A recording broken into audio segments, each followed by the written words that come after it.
As I approached the patient who was lying on the floor, I noticed all his clothes were dark. But as I realised it wasn't dark clothing he had, his clothing was completely blood stained. Apparently he'd been stabbed by one of his friends in some silly argument they had, and it was a one stab wound. And I've never seen so much blood come from a patient who's literally not had a frenzied attack on them. This was one stab. And he's looking at me the whole time, and I'm looking straight at him. Got him into the back of the ambulance, and that's when his heart stopped. We were on scene for probably about 20 minutes, but at that period of time, also the whole of the ambulance floor was just covered and being filled with blood, and the doctor knew he had to stop this bleeding from this one small little wound on his chest. So eventually he had to open up his chest. This is all on the back of the ambulance, so there's quite a few people in there. But before he could do that, we had to cut some of his clothing off.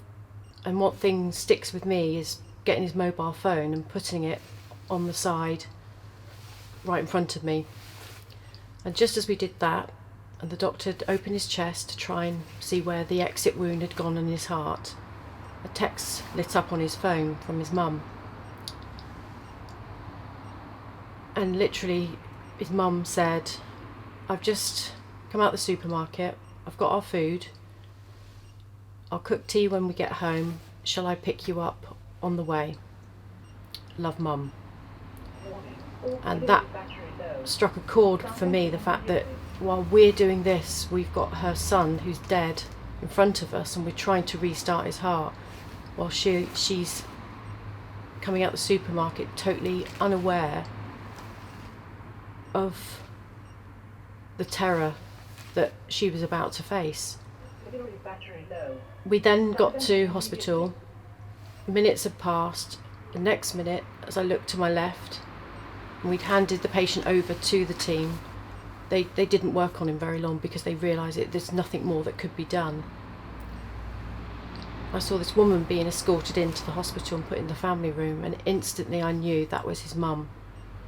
As we were walking back towards the doors, I could hear a scream, and it wasn't just a high-pitched scream, it was a gutterish scream.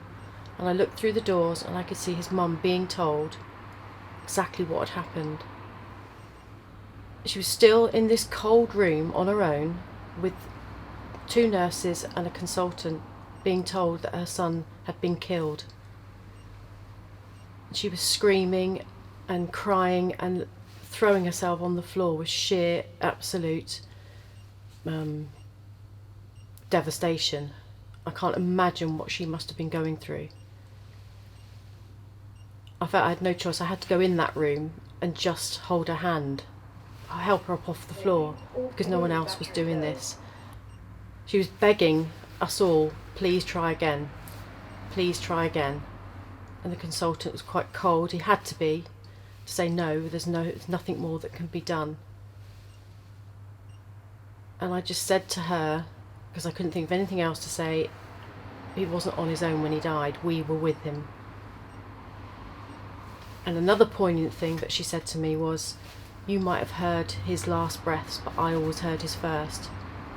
And that just has stuck with me completely.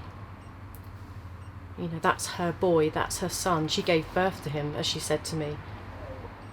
And that's all from one single, very thin, long stab wound. That's completely destroyed a whole family, all his friends.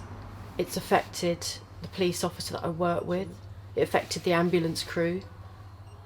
It affected absolutely everybody. And no one should have to ever go through that.